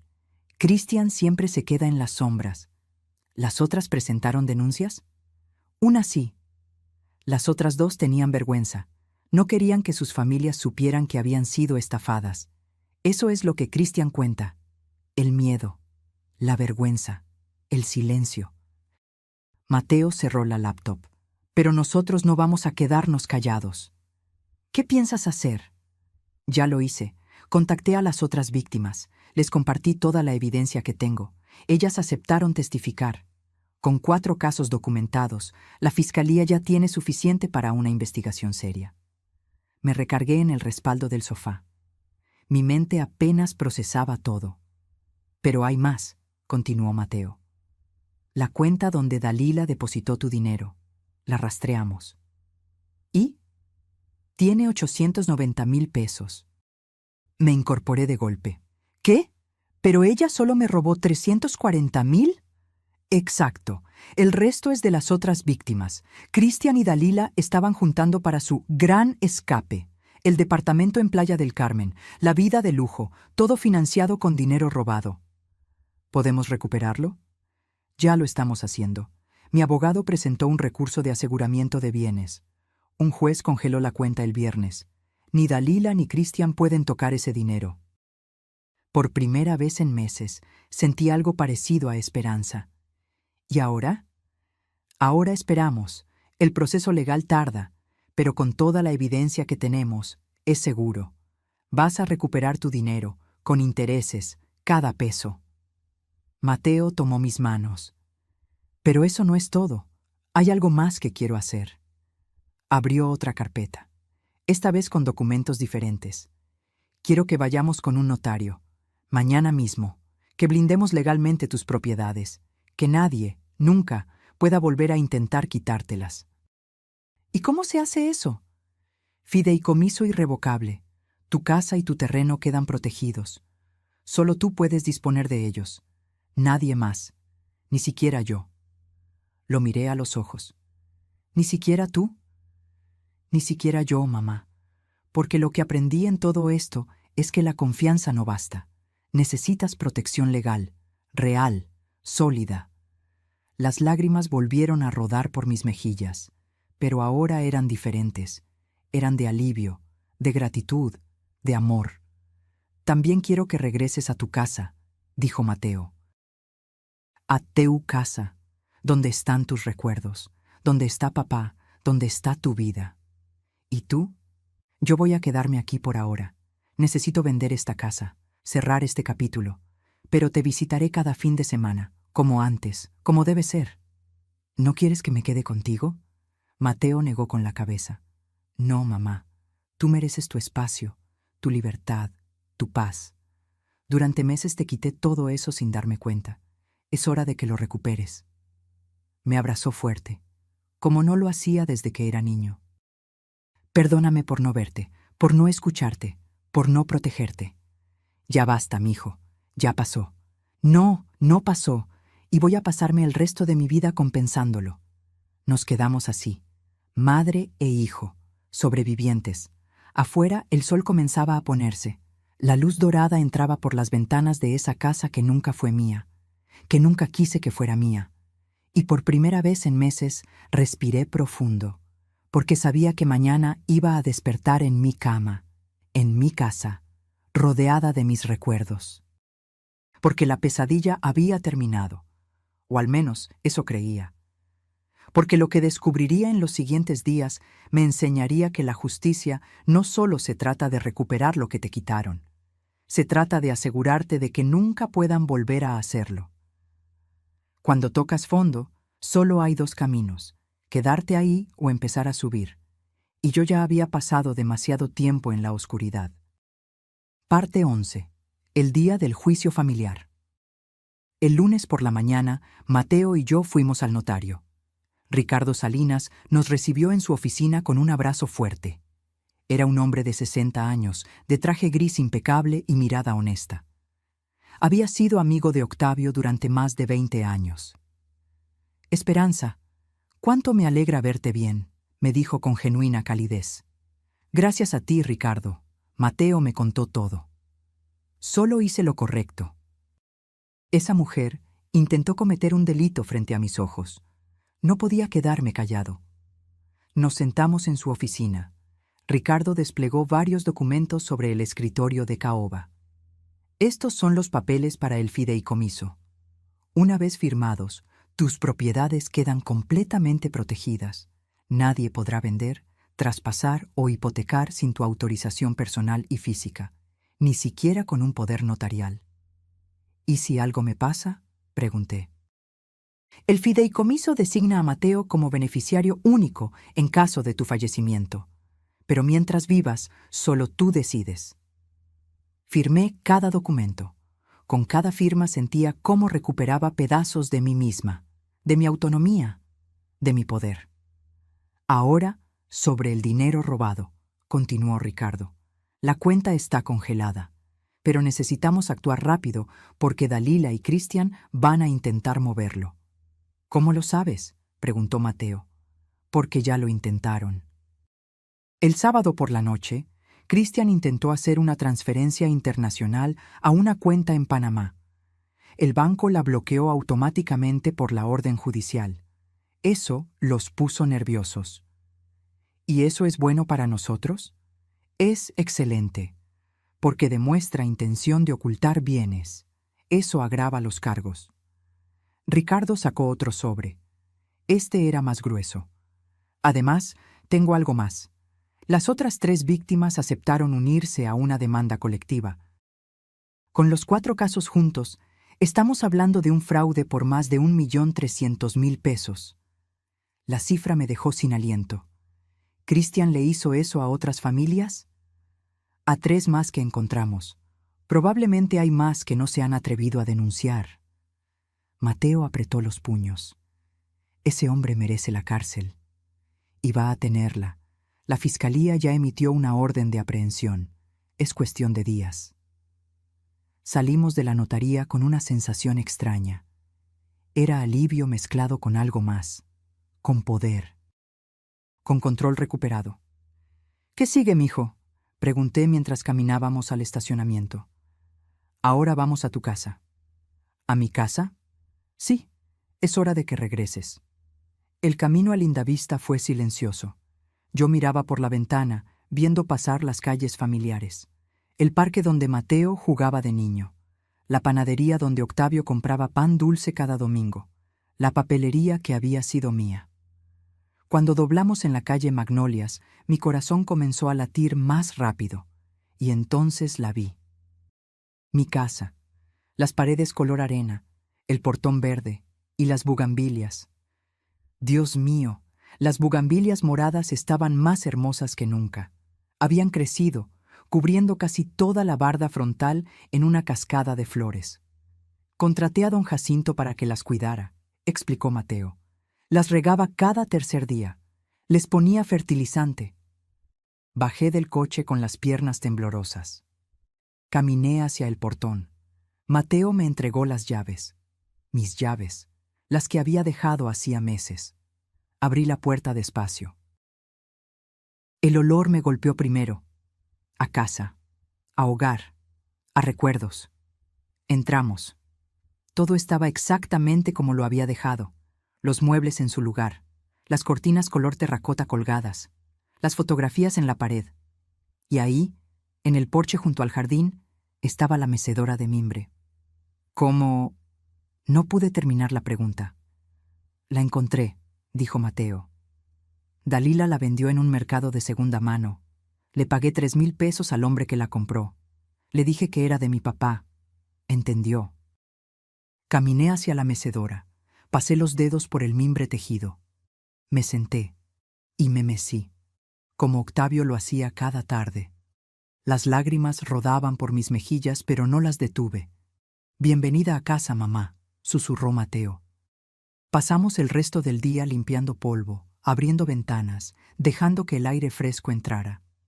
Mateo trajo las cajas con las fotografías que Dalila había escondido. Las colgamos de nuevo, una por una. Octavio en nuestra boda. Mateo de bebé. Nuestra familia completa. Al atardecer, Mateo preparó café. Nos sentamos en el porche, mirando las bugambilias mecerse con la brisa. «Mamá, hay algo que no te he dicho». Su tono me alertó. «¿Qué es?» Dalila me llamó hoy, 3 veces. ¿Qué quería? Pedir perdón, rogar que retire las denuncias. Dice que Cristian la manipuló, que ella es víctima también. ¿Le crees?» Mateo negó lentamente. «No lo sé. Tal vez sea verdad. Tal vez Cristian la manipuló. Pero eso no borra lo que te hizo, lo que nos hizo». «¿Qué le dijiste?» «Que era demasiado tarde, que las ruedas de la justicia ya están en movimiento». Me mecí en silencio, digiriendo todo. «¿Crees que hice lo correcto?», preguntó Mateo con voz pequeña. Lo miré.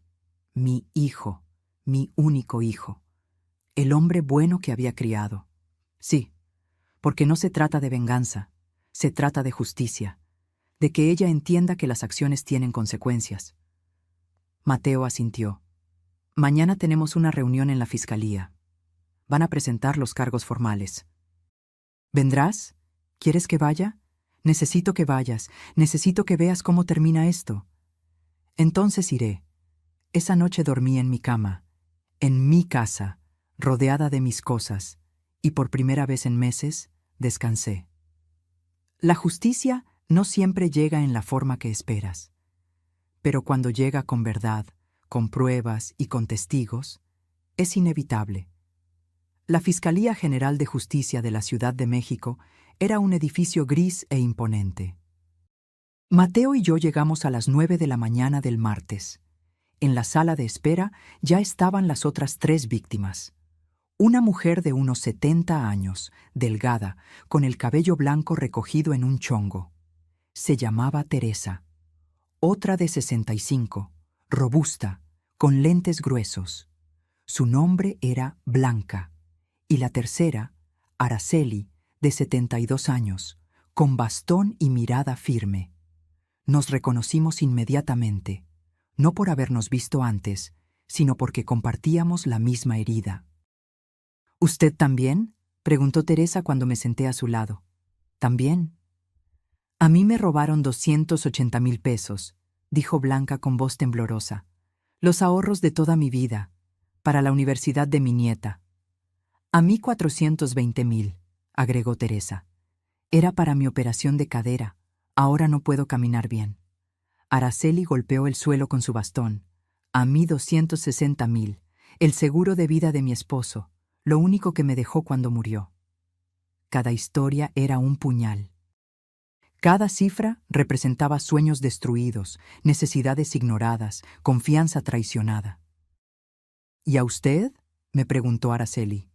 340,000 pesos, mis ahorros, lo que mi esposo y yo juntamos en 30 años. Nos quedamos en silencio. 4 mujeres mayores, 4 familias engañadas, 1,300,000 pesos robados. La puerta se abrió. Salió una licenciada joven con carpetas en las manos. Señoras Esperanza Delgado, Teresa Morales, Blanca Ramírez y Araceli Soto. Todas asentimos. Soy la agente del Ministerio Público encargada de su caso. Pasen, por favor. Entramos a una sala de juntas. Había una mesa larga con sillas de plástico. En una esquina, una cámara de video grabando. Primero que nada, quiero agradecerles por venir. Sé que no es fácil, comenzó la licenciada. Tenemos suficiente evidencia para procesar tanto a Cristian Mejía Ramos como a las 4 mujeres involucradas, incluyendo a Dalila García Herrera. ¿Dalila también?, pregunté sorprendida. Por supuesto. Ella no fue víctima. Fue cómplice. Las pruebas lo demuestran claramente. La licenciada desplegó documentos, fotografías, impresiones de mensajes. Cristian y Dalila se conocieron hace 6 años en un curso de ventas. Desde entonces han trabajado juntos en al menos 7 casos. Ustedes 4 son los que pudimos documentar, pero creemos que hay más. ¿7 familias?, preguntó Blanca incrédula. Mínimo. Cristian tiene un método. Identifica hombres profesionistas de clase media, preferiblemente con madres viudas que tengan propiedades. Dalila u otra mujer se acerca al hombre, inicia una relación, se casa o se muda con él. Gana la confianza de la familia y cuando tiene acceso a cuentas y documentos, ejecuta. Teresa comenzó a llorar en silencio. El dinero lo transfieren a cuentas conjuntas, esperan algunos meses y luego intentan transferirlo al extranjero antes de desaparecer. ¿Intentan?, preguntó Mateo. Sí. Porque esta vez no lo lograron. Gracias a que el notario Ricardo Salinas alertó a tiempo y el señor Mateo actuó rápido, congelamos todo antes de que pudieran moverlo. La licenciada sonrió por primera vez. Los 890,000 pesos que están en la cuenta bloqueada van a ser devueltos, a cada una proporcionalmente según lo robado, más daños y perjuicios. Blanca dejó escapar un sollozo de alivio. ¿De verdad? ¿Vamos a recuperar nuestro dinero? Sí. No todo de inmediato, el proceso tarda entre 3 y 6 meses, pero van a recuperarlo. Por primera vez sentí que podía respirar completo.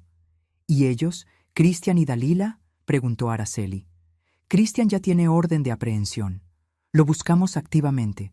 Dalila está cooperando. ¿Cooperando? La licenciada asintió. Vino ayer. Sola. Pidió un trato. Ofreció declarar contra Cristian, entregar evidencia, testificar, a cambio de una sentencia reducida. Sentí una mezcla de emociones. Rabia. Incredulidad y algo parecido a lástima. ¿Y van a aceptar?, preguntó Mateo con tono duro. Depende de qué tan útil sea su testimonio, pero incluso con trato va a enfrentar cargos. Probablemente 2 años de prisión y reparación del daño. 2 años. Por destruir vidas, por robar sueños, por traicionar confianza. ¿Y Cristian?, insistí. Si lo atrapamos, con los antecedentes que tiene y los nuevos cargos, está viendo entre 8 y 12 años, sin posibilidad de reducción. La reunión duró 2 horas más. Firmamos declaraciones, respondimos preguntas, compartimos evidencias. Cuando salimos, las 4 nos abrazamos, extrañas que se volvieron hermanas por el dolor compartido. Que Dios las bendiga, dijo Teresa. Nos vemos en el juicio, agregó Blanca. Araceli me apretó la mano. Usted fue valiente al denunciar primero.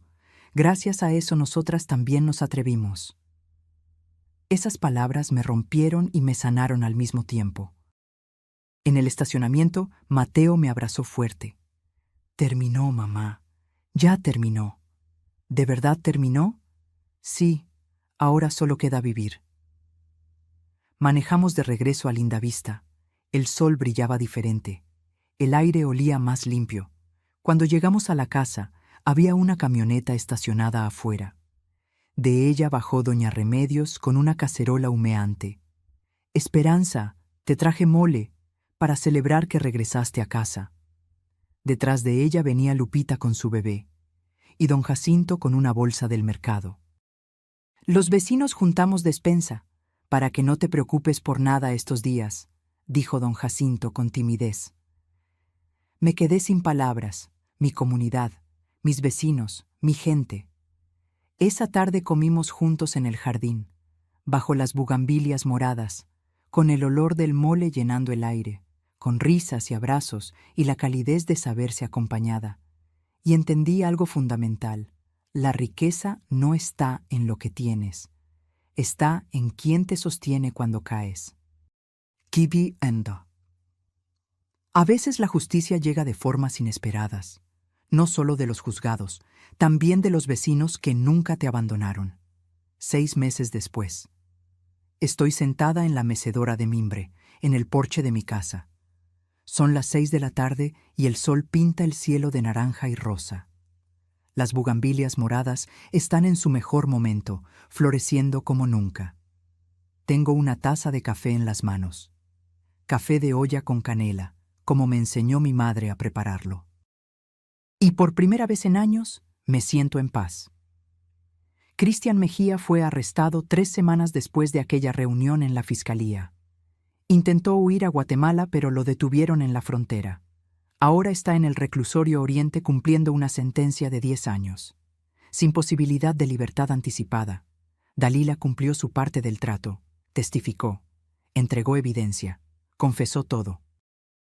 Le dieron 2 años y medio, pero con posibilidad de cumplirlos en libertad condicional si completa un programa de rehabilitación y trabajo comunitario. La vi una sola vez después del juicio. Fue en el juzgado, el día de la sentencia. Se veía diferente, sin maquillaje, con el cabello recogido en una cola simple, ropa discreta, ojos hinchados. Cuando me vio, bajó la mirada. No se atrevió a acercarse. Yo tampoco busqué hablar con ella. Algunas heridas no necesitan palabras, solo tiempo. Recuperé mis 340,000 pesos. Con intereses, fueron 411,000. Ese dinero está ahora en una cuenta de inversión segura, administrada por un banco de confianza. Genera rendimientos modestos pero reales. Teresa, Blanca y Araceli también recuperaron su dinero. Nos vemos una vez al mes para tomar café. Nos volvimos amigas, hermanas de batalla, como dice Teresa. Mateo vendió la casa donde vivió con Dalila. No quería conservar ni un recuerdo de ese lugar. Con ese dinero, compró un departamento pequeño a 15 minutos de aquí. Viene a comer cada domingo. Está yendo a terapia. Dice que necesita sanar, entender cómo no vio las señales, aprender a confiar de nuevo. Yo también fui a terapia durante 3 meses. La licenciada Montoya me ayudó a entender algo importante, que no fui débil por permitir el abuso, que el abuso emocional es sistemático, sutil, diseñado precisamente para que no lo veas hasta que es demasiado tarde. No fue tu culpa, me repetía en cada sesión. Fuiste víctima de una manipuladora experta. Esas palabras me liberaron de una culpa que no merecía cargar. Mi casa volvió a llenarse de vida. Las cortinas color terracota están de regreso. Las fotografías cuelgan en cada pared. La mecedora de Octavio tiene su lugar de honor en el porche. Abrí un pequeño taller en el cuarto de visitas. Enseño costura a mujeres del vecindario. Nos reunimos 2 veces por semana. Bordamos, tejemos, platicamos. Lo llamamos Las Invencibles. Somos 8, todas mayores de 60, todas con historias de resiliencia. Algunas viudas, otras divorciadas, alguna que otra soltera por elección, pero todas invencibles. Vendemos lo que hacemos en un mercadito local. Manteles bordados, cojines tejidos, rebozos. No ganamos mucho, pero no se trata del dinero. Se trata de la compañía, del propósito, de sentirse útil y valorada. Doña Remedios es parte del grupo. Ella fue quien me salvó realmente, quien le abrió los ojos a Mateo, quien nunca dejó de verme. Yo sabía que algo andaba mal, me dijo un día mientras bordábamos. Te veías cada vez más apagada, como vela que se consume. ¿Por qué no me dijiste directamente? Porque no me hubieras creído. Cuando estás en medio del abuso, no puedes verlo. Necesitas que alguien de afuera te muestre el espejo. Tenía razón. El terreno en Toluca sigue siendo mío. Mateo me sugirió venderlo para tener más liquidez, pero decidí conservarlo. Tal vez algún día construya esa casa de campo que Octavio y yo soñábamos. O tal vez se lo deje a Mateo. O tal vez simplemente lo conserve como recordatorio de que puedo. Los domingos, después de comer con Mateo, nos sentamos en el jardín. Él me cuenta de su trabajo, de sus planes, de las mujeres que ha conocido, pero con las que todavía no se anima a iniciar algo serio. Dale tiempo, mijo. El corazón sana a su propio ritmo. ¿Y tú, mamá? ¿Ya sanaste? La pregunta me toma por sorpresa cada vez que la hace. Estoy en eso, cada día un poco más. Y es verdad, hay días buenos y días difíciles, días donde me siento fuerte y días donde el recuerdo de esos meses oscuros me golpea sin avisar. Pero incluso en los días difíciles, sé algo que antes no sabía. Sé que puedo sobrevivir. Sé que soy más fuerte de lo que pensaba. Sé que merezco respeto, dignidad y amor. Y sé que nunca, nunca más voy a permitir que alguien me haga sentir menos de lo que soy. Esta tarde, mientras me meso en la mecedora de Octavio, pienso en todo el camino recorrido, en la mujer que fui, en la mujer que casi pierdo, en la mujer que soy ahora. Y sonrío, porque la verdadera justicia no fue ver a Dalila condenada, no fue recuperar mi dinero, no fue siquiera regresar a mi casa. La verdadera justicia fue recuperarme a mí misma. Astunquinains. A veces pienso en ese día con la escoba, en las lágrimas que caían sobre el pavimento, en la humillación que me rompió, pero también me despertó. Porque una cosa aprendí: nunca es tarde para defender lo que construiste. Nunca es tarde para recordarles a todos quién eres.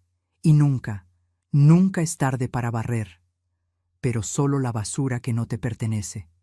La dignidad no se regala, no se negocia, no se mendiga, se defiende. Y yo, Esperanza Delgado, viuda de Mendoza, de 67 años, finalmente aprendí a defender la mía. Fin. Si esta historia tocó algo en tu corazón, si te hizo reflexionar sobre la dignidad, el respeto y el valor de defenderte, déjame tu comentario. Cuéntame desde dónde nos estás viendo. Y si conoces a alguien que necesite escuchar esto, compártelo. Dale like, suscríbete al canal y activa la campanita para más historias de vida real que nos recuerdan que nunca es tarde para recuperar lo que es nuestro.